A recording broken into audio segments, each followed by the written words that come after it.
Iwang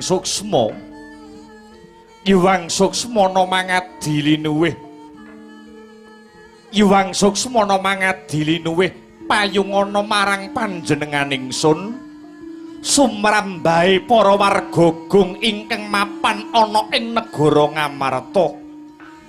Duh Koko Prabu, saksampunipun asat punang riwe kang sarta lenggah kanthi satata kepareng kula ingkang rayi cumadong katerangan awit boten wonten ingkang kula suwuni pirsa kejawi namung paduka Koko Prabu kekalih Koko Prabu Kresna dalah Koko Prabu Baladewa. Perkawis menapa Yayi? Sumangga kula aturi paring dawuh. Prabu Kresna lan Pandhawa menika ibarate kreta jaran sakusire.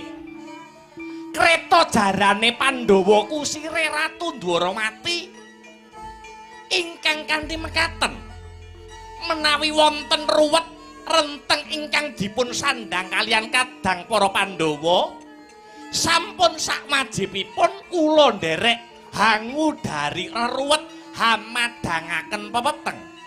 Sumangga kula aturi ambabar pangandikan Yayi ingkang raka ing Mandura nedya ngangklungaken jangga nilingaken karna nengga rumentah sabda pangandikanipun Yayi Aji Puntadewa. Koko Prabu, saksampunipun para Pandhawa kasembadan mbabati Wanamarta satemah para Pandhawa kasembadan adeg praja ingkang winastan negari Ngamarta utawi negari Ngendraprasta, kula kaliyan kadang para Pandhawa sanesipun anggadhahi niat, anggadhahi karekat kepengin ngunjukaken rasa syukur dumateng Gusti ingkang murbeng dumadi.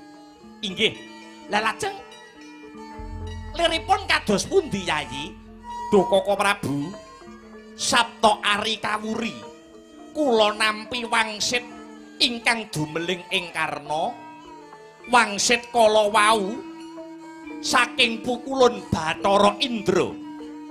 Inggih awit pukulun Bathara Indra ingkang yasa wujudipun bumi Wanamarta menika ingkang sakmangke sampun binangun dening para Pandhawa ngantos dados kraton ingkang endah lan edipeni.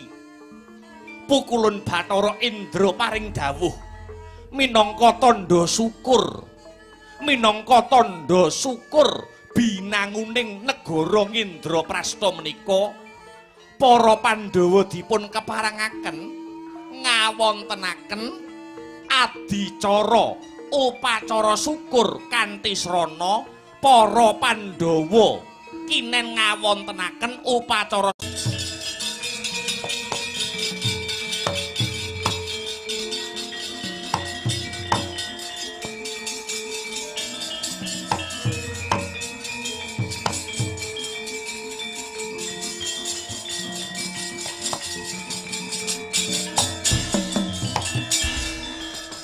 sabantuk pahyune ngalah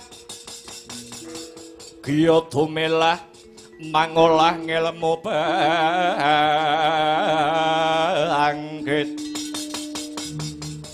bangkit mikat areh mangukut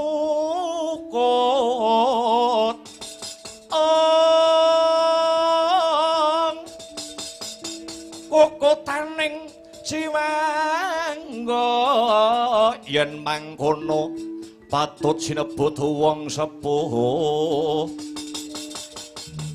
lire sepuh sepi hawa awas ora-ora ning atunggil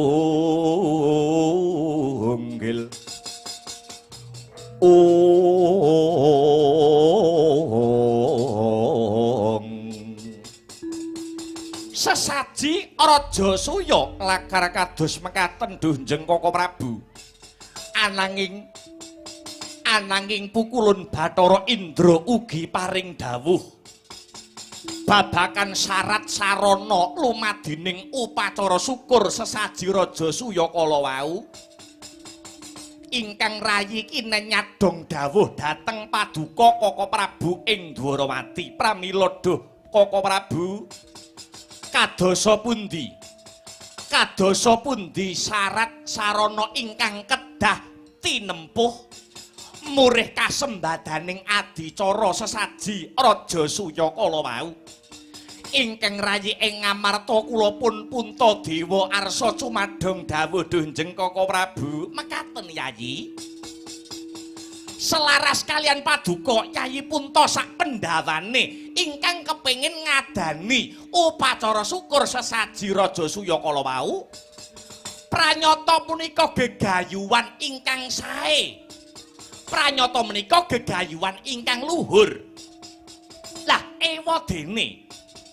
ewadene syarat sarana kagem mujuti lumadining sesaji Raja Suya kala wau cacahipun wonten 3 syarat 3 kala wau kedah dipun sembadani kalian Yayi Aji ing ngamarta dalasan para Pandhawa setunggal kedah dipun rawuhi Brahmana utawi pandhita cacah 7 ingkang gentur tapane manteng semedine cinaket kelawan dewane punika syarat ingkang angka setunggal lah dungkep syarat ingkang angka kalih kedah dipun rawuhi ratu cacah 100 negari ingkang kanthi lila legawa gambira marwata suta minangkani undanganipun Yayi Prabu ing ngamarta ingkang mawi boten sarana kepeksa lah dungkap syarat ingkang pungkasan angka 3 Yayi kedah mawi tumbal utawi pangurbanan wujudipun Ratu Angkara Murka maknanipun Yayi Prabu Puntadewa dalasan Pandhawa kedah mejahi kudu mateni ratu ingkang dados sukertaning jagat waton syarat 3 kala wau saged dipun pinangkani jengandika Yayi Prabu Puntadewa sak pandhawane kasembadan anggenipun ngadani upacara syukur sesaji Raja Suya kala wau Yayi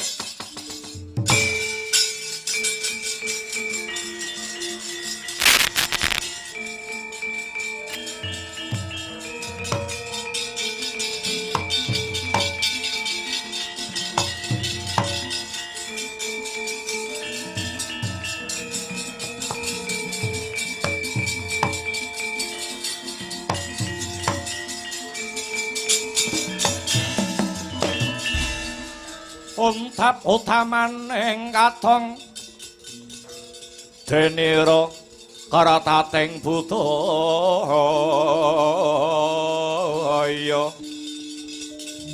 denira karatating budaya hangin nak ityasing dahase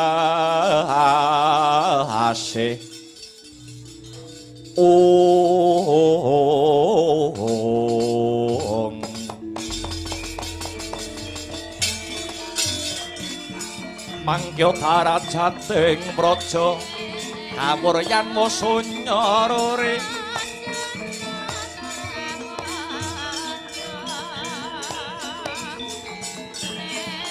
ora pangrehing ukara tanpa palupi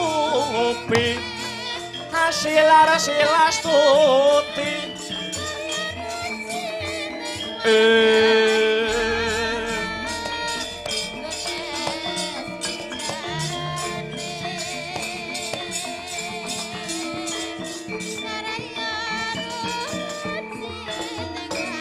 Koko Prabu Ndaramati Koko Prabu Sri Bathara Kresna wonten dawuh Yayi syarat angka 3 kala wau kedah mawi tumbal utawi pangorbanan wujudipun Ratu Angkara Murka lakar kasinggihan Yayi Prabu Puntadewa dalasan para Pandhawa kedah mejahi ratu ingkang dados sukertaning bawana lajeng sinten Nalendra Angkara Murka ingkang dados sukertaning jagat kala wau Dunjeng Koko Prabu Yayi Ratu Angkara Murka ingkang dados sukertaning jagat boten wonten sanes kejawi ratu ing negari Giri Bajra jejulukipun Prabu Jarasandha.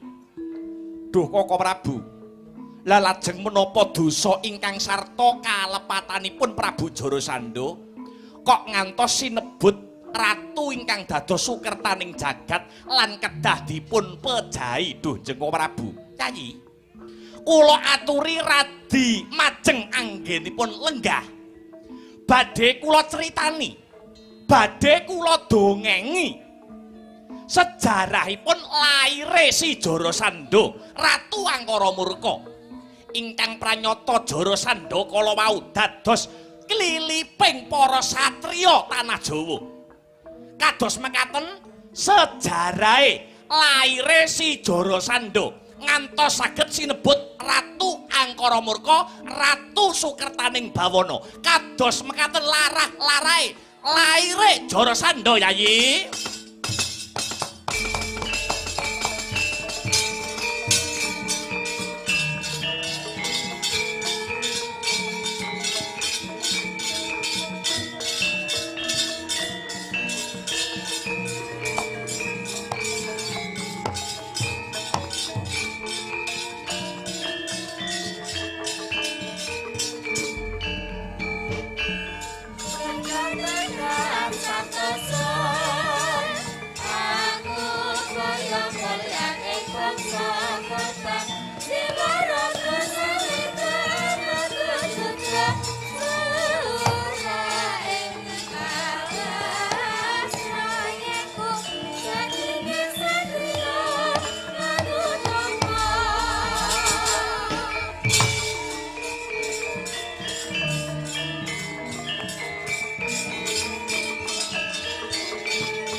Hatan ngawruhi kang tekane tanpa sangkan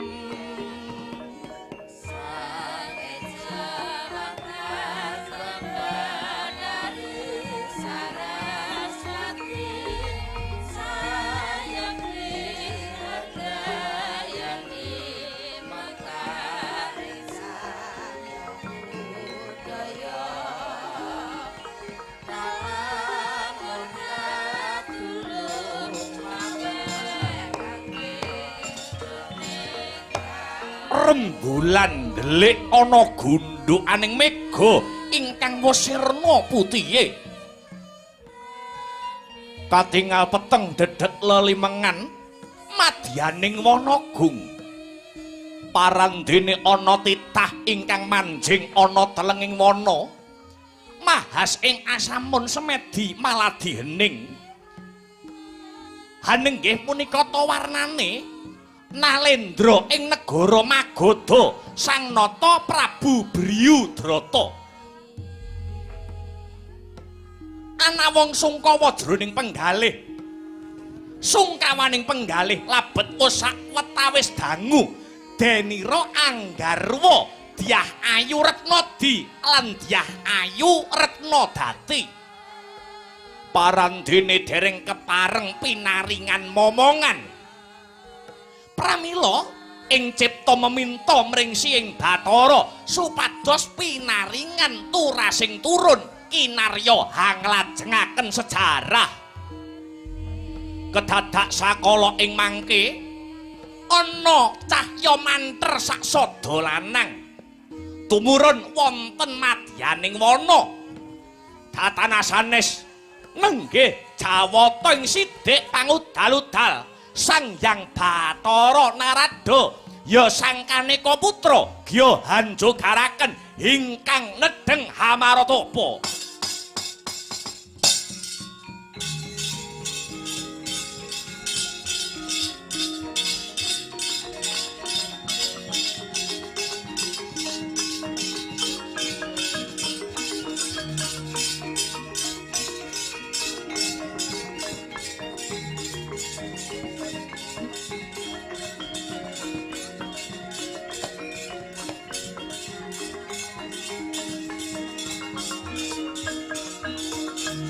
Bryudrata.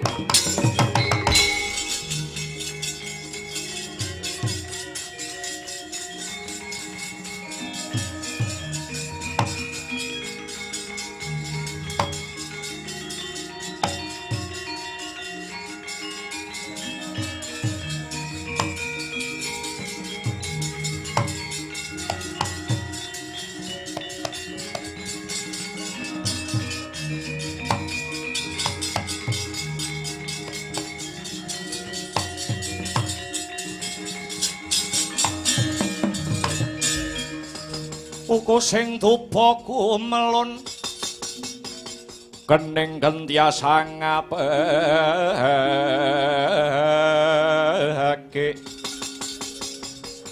kawengku sagung jajahan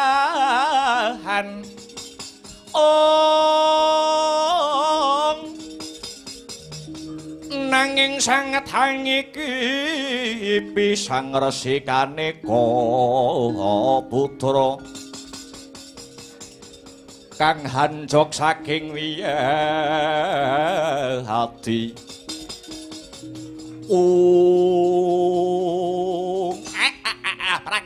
pragenjang pak wong mbok bolong kali cedhe ngetani line aja kaget yo ngger.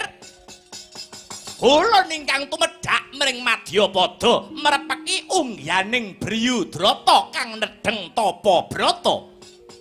Waduh Pukulun andadosaken kejot raos sing manah keparengaken kula ngaturaken sembah bekti kula kunjuk wonten sahandhap pepada paduka Hyang Adi Pukulun Sang Kaneka Putra. Ya wis ulun tampa gawe bombonging tias ulun. Duh Pukulun mesti kemawon paduka Pukulun boten kekilapan anggen paduka mrepeki dumateng jasad kula.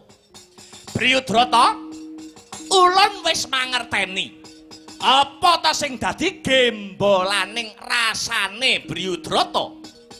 Anggonmu nandhang susah awet wis sawetara suwe anggonmu bebrayan, anggonmu omah-omah kelawan bojomu sakloron ya kuwi Retnadi dalah Retnadati. Ewadene engga seprene durung pinaringan momongan. Kuwi kang andadekake jeneng kita Bryudrata manjing sadroning alas anglakoni tarak brata. Nuwun inggih Duh Pukulun. Bryudrata wonten dawuh. Saka wantring tapa bratamu Hyang Pramesti guru nuding marang panjenengan ulun supaya mrepeki marang jeneng kita kulup Briyudrata mangertiya.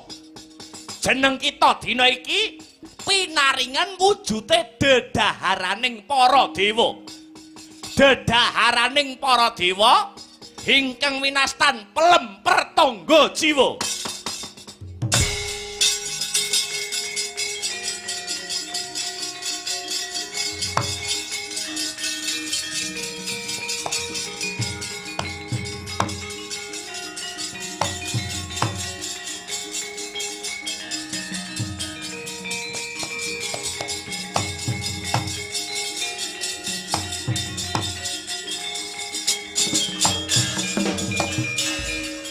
An samar pamoring suksma sinuksma ya winahya ing ngasepi sinimpen telenging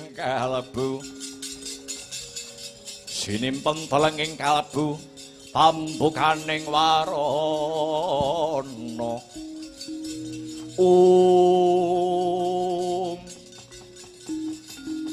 pelem pertangga jiwa pancen kapara nyata.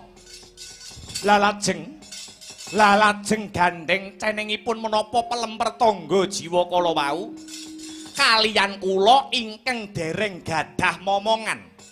Briyudrata, pelem pertangga jiwa ingkang minangka dadi dedaharaning para dewa iki gawanen kondur ana negaramu Giri Bajra. Sakwise mangkono garwa kita sakloron kinen garwamu kekarone bakale garbini.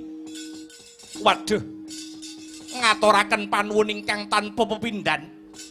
Dene Paduka Pukulun Narada sampun ngudaneni menapa ingkang dados panyuwun kula. Mara gage tampanana wujute pelem pertangga jiwa. Aja suwe-suwe anggon malah dening baliya ana negaramu negara Magadha. Mangestokaken dawuh kepareng nyuwun pamit do pukulun Bathara Narada.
Iku saknyatane Kunjang serang hinangku Putra mengeluri Rinintang kuning Rinangkur Dirangan Rirasa kami arsi Angin Sasidenan Kakak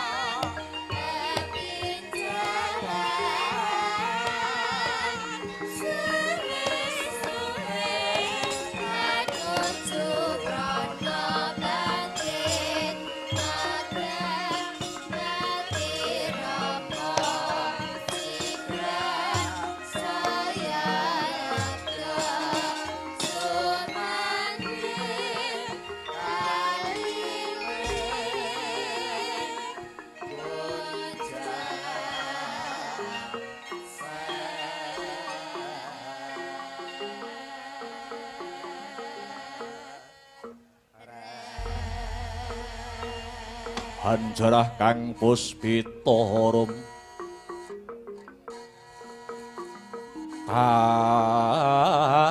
kasiliring samirana mrih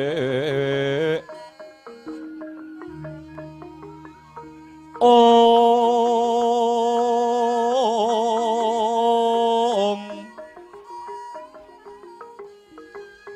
Sekar Kadung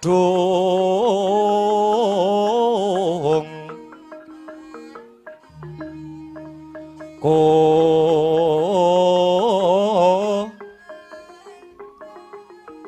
Ngas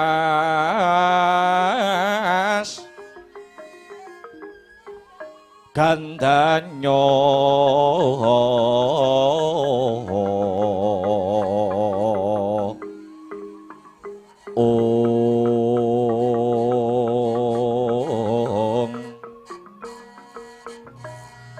Maweh raras renaning driya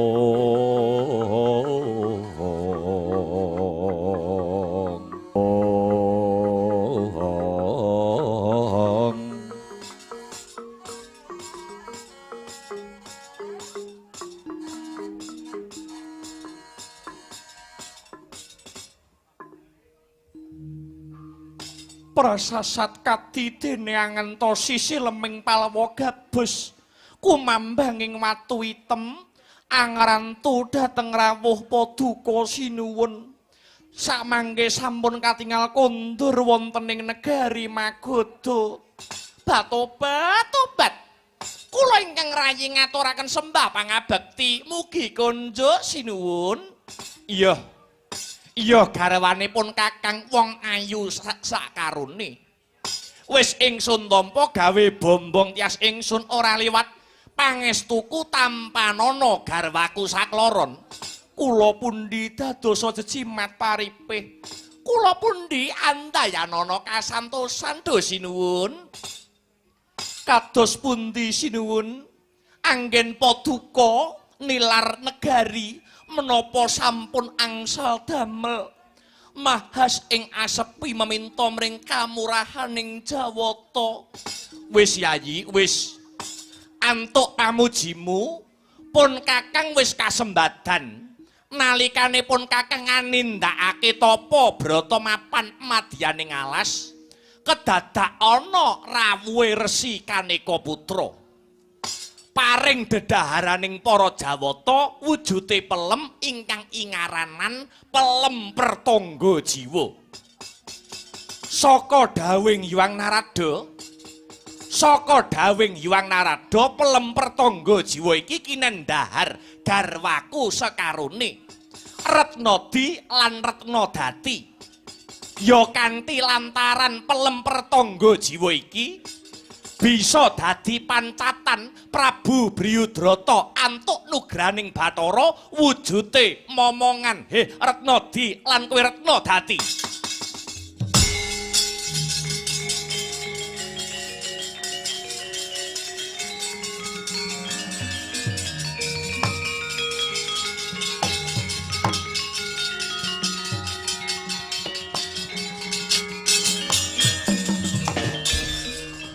Adyatur miturut anut sumarah mring Gusti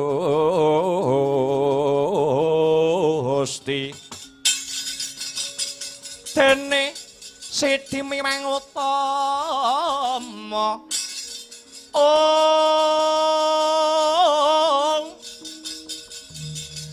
panindak ing praja adil bejo dadi bandara rinarapan mring pra abdi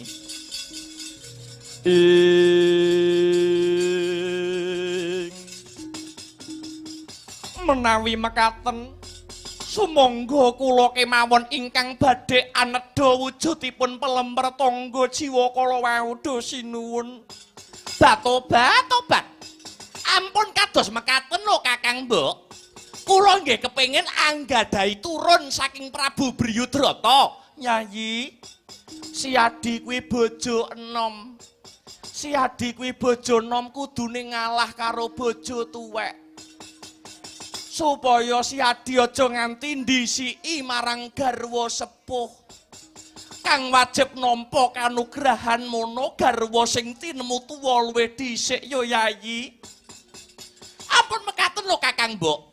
Menawi mekaten naminipun menang-menangan. Punika tegesipun boten adil. Ora aku wae sing mangan wujude pelemper tangga jiwa. Aku kepengin duwe turun kula kemawon. Aku wae kowe sing enom ngalah wis mbok wek karo mbok nom aja do tukaran.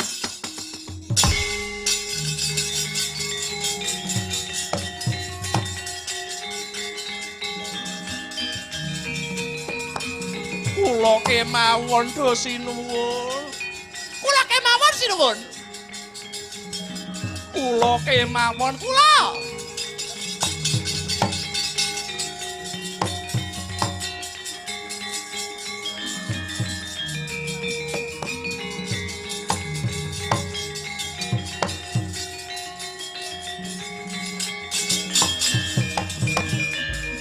Abang biru lampune disko. Awakku rumikir bojo loro. Sing enom jaluk disayang, sing tuwa wegah ditinggal.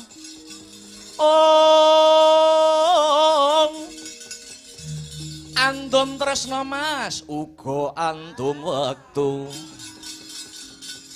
Telung dina mulih rono, telung dina mulih rene. Sing sedina kanggo wong liya.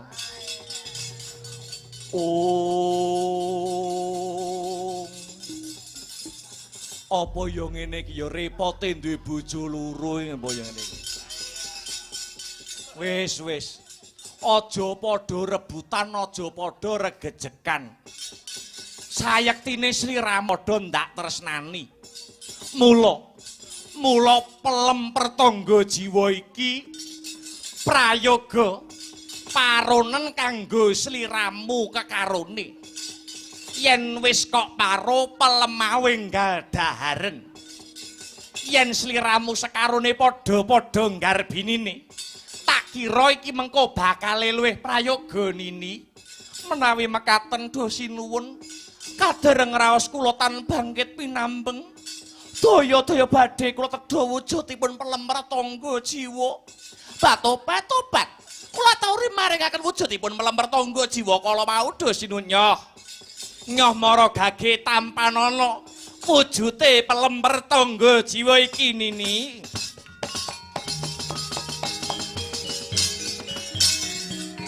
Dosa dyaning sun Gusti walasa dase kaswase.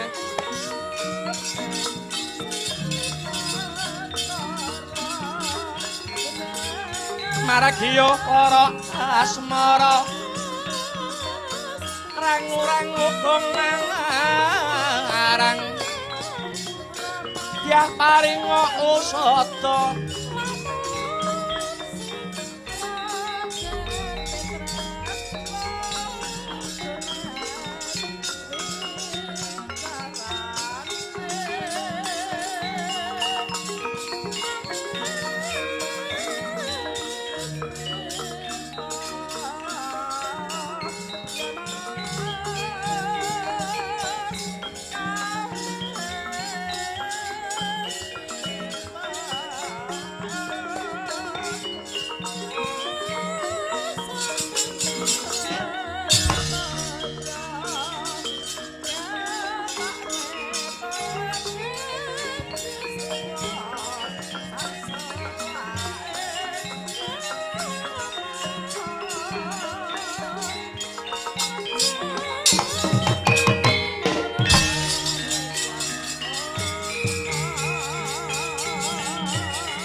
ingkang cinarita pelem pertangga jiwa ingkang amung sajuga binelah dados kalih peleme sing lanang nggur siji dinggo rebutan bojo loro peleme sing lanang nggur siji dipangan bojo loro wis ora umum pokoke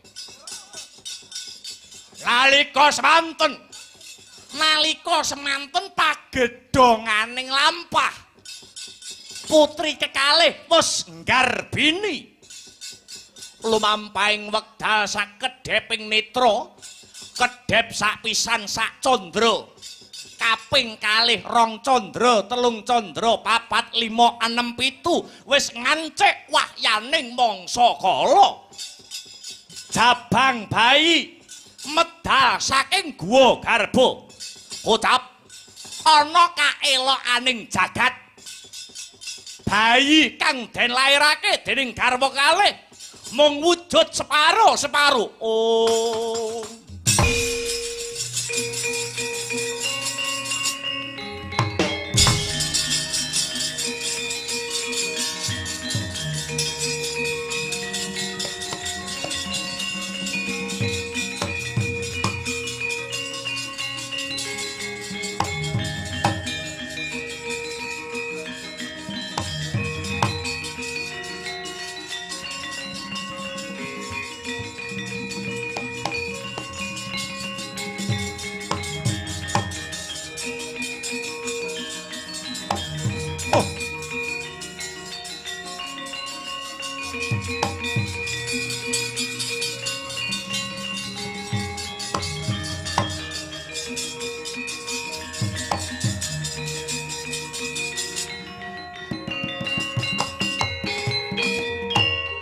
sinuwun simat pepunden kula donya prapting delahan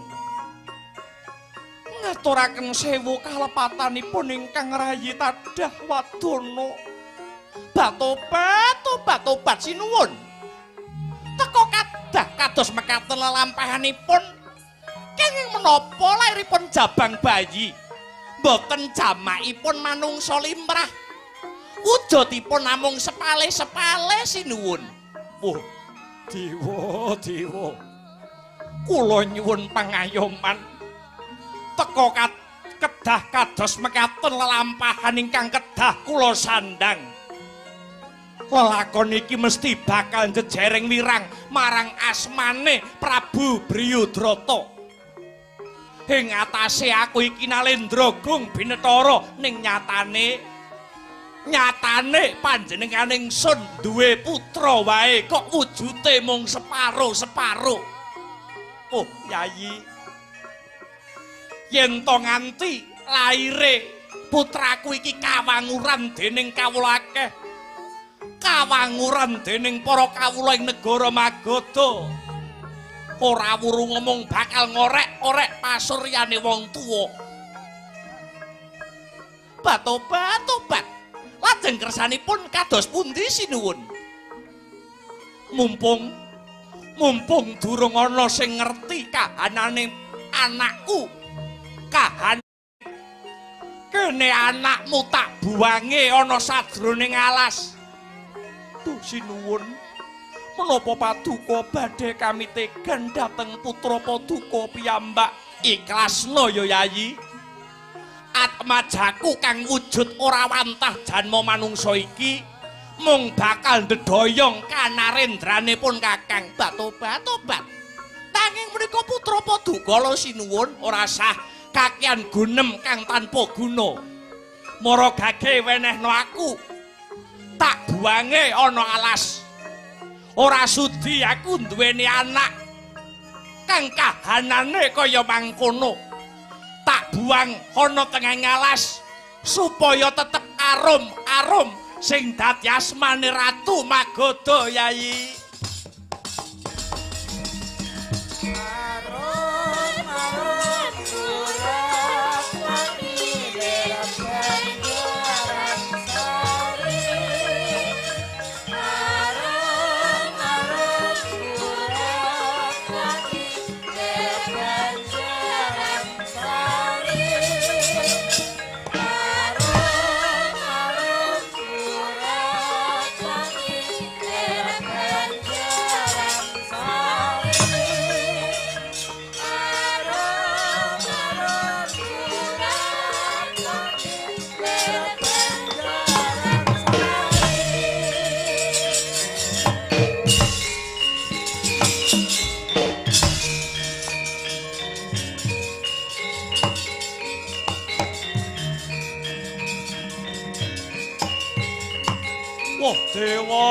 dewa.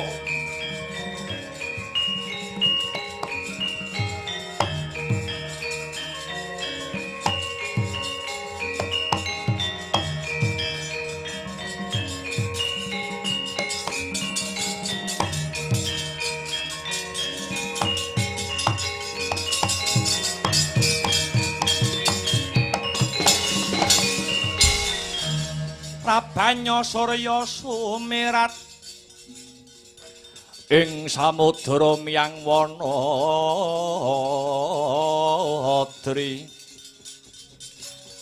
Ing samudra miyang Wanadri jurang jarana rasilup.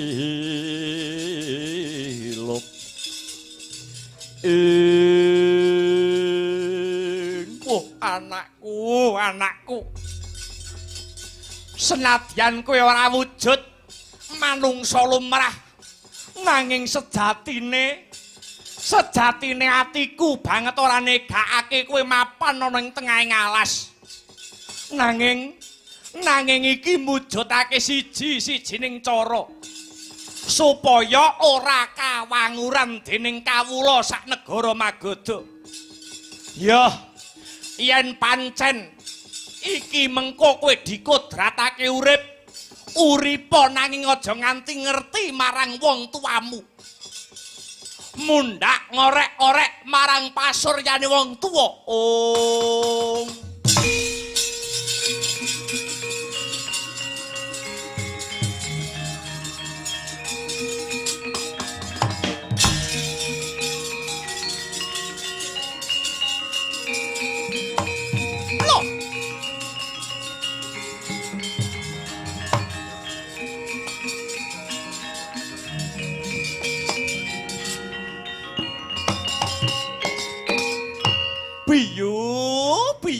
Piyuh. Ya jagat Dewa Bathara, ya jagat Pangestungkara. Aku Nyai Jara kang mbau reksa alas iki. Wiwit mau aku mambu ana wujuding getih, tak kira getih menjangan kang mati ditubruk macan. Lah kok dadi iki ana wujuding bayi. Bayi iki dibuang ana tengahing alas. Kamangka bayi iki wujude mung separo-separo. Biyu manungsa. Kok tega banget kowe buang karo bayimu? Kok kowe tega banget buang karo anakmu ora sumbut karo gawemu? Yo manungsa. Bareng bayi wis lair. Bayi ora salah, bayi ora luput. Kok buang sanggon-nggon? Iya. Bayi iki bakale tak reksa. Gandeng wujudmu slewah utawa separo-separo, kowe bakal tak paringi tetenger. Joko slewah jabang bayi.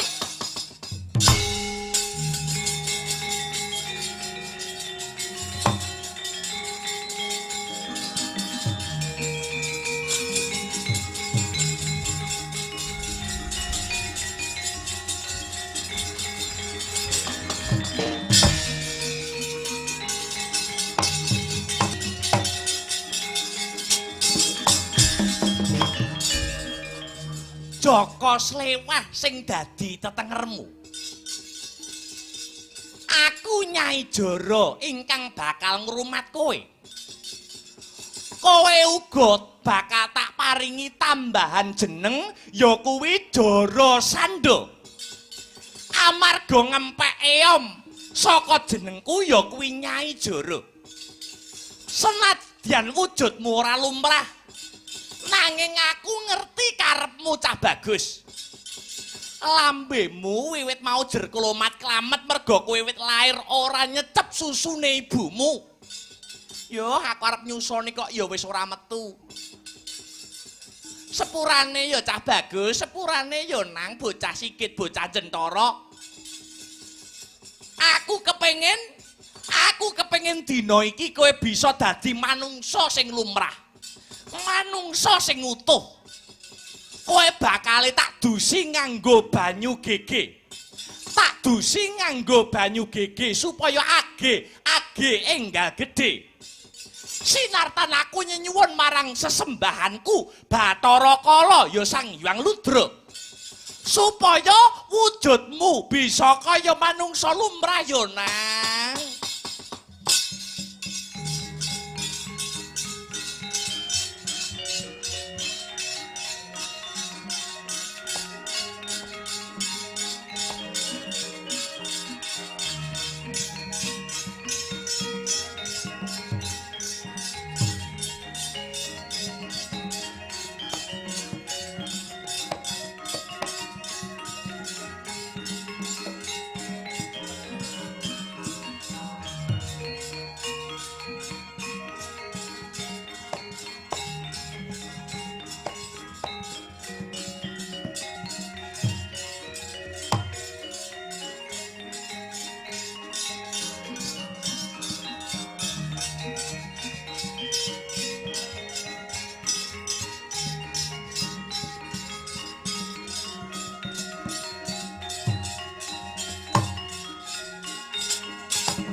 Banyu keke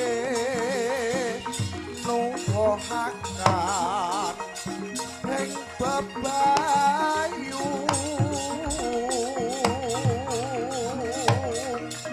kasiram keng jabang bayi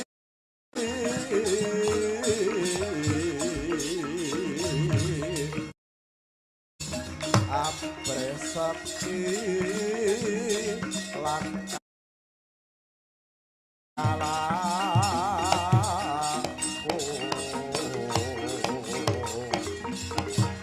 setilahe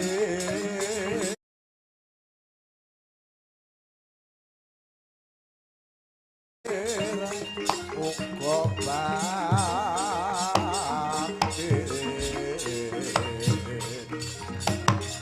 kancare sang jara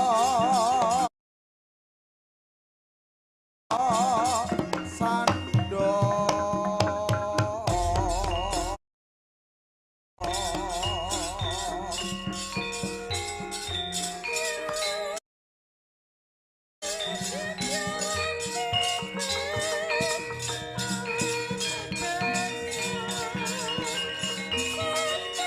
Ut.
mangsas kaki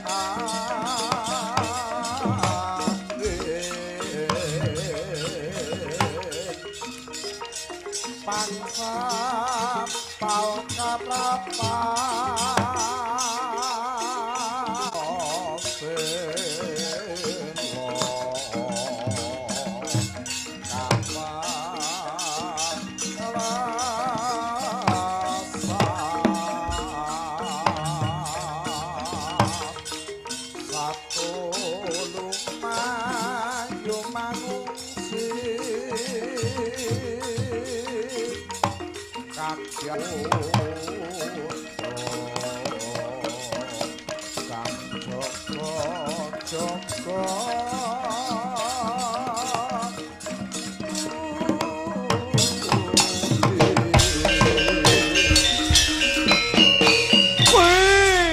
Alah ya.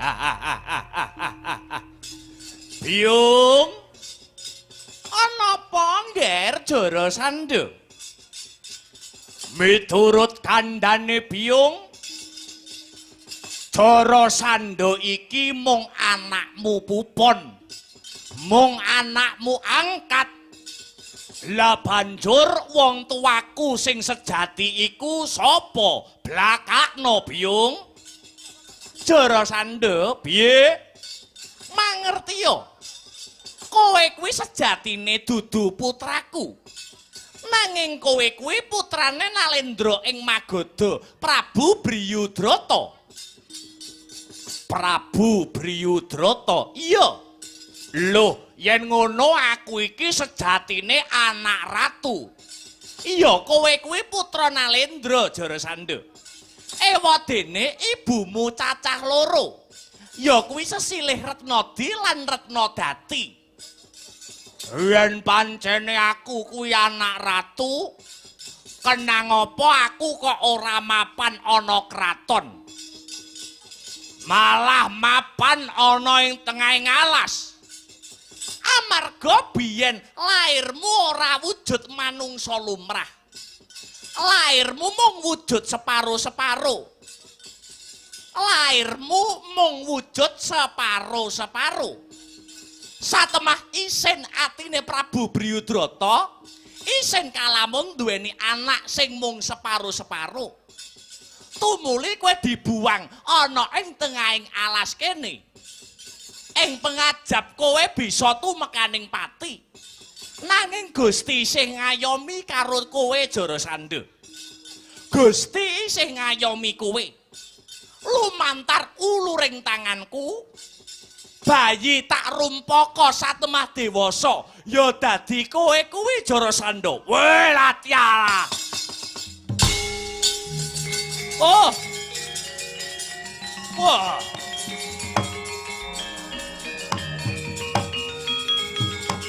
Wah.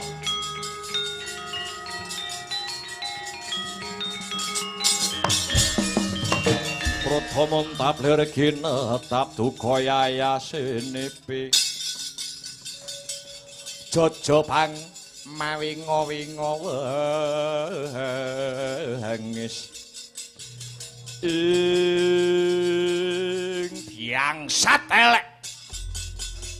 Ora pantes urip sing jenenge Briyudrata. Ing atase manungsa nanging babar pisan ora duweni rasa kamanungsan. Mentala marang nasibing anak. Lakon tak poteng-poteng biatange setan alas. Jara Sanda, piye Biung? Kowe tak jarwani. Yen kowe dina iki arep males, kowe arep mateni Briyudrata bapakmu sing sejati. Yo. Briyudrata tak pateni dina iki. Aku ora trima. Ing atase aku kuwi sejatine anake nanging lah kok malah dibuang ana tengahing alas. Iya. Yen pancen kowe arep mateni bapakmu kang sejati ya ki Briyudrata patenana. Kalamun bapakmu wis mati, kowe dadi ratu, dadi Nalendra ana ing negarane bapakmu ya kuwi negara Magadha. Yen kowe wis kasembadan dadi ratu, walien palian keblate wong sak negara Magoda. Sing maune ya kuwi nyembah marang Gusti kang murbeng dumadi. Dadi nyembah marang Bathara Kala ya Sang Hyang Ludra sing dadi sesembahanku, sesembahane Nyai Jara. Ngono Biyung, ya pancen kaya mangkono.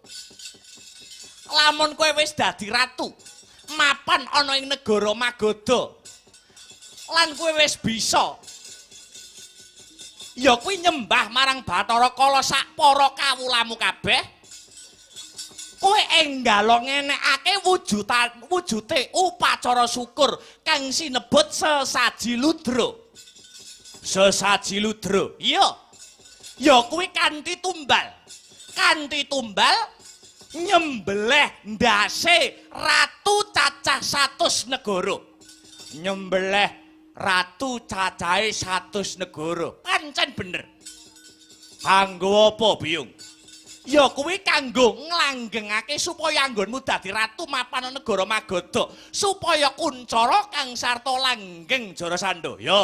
Bakal tak estokake. Bakal tak estokake.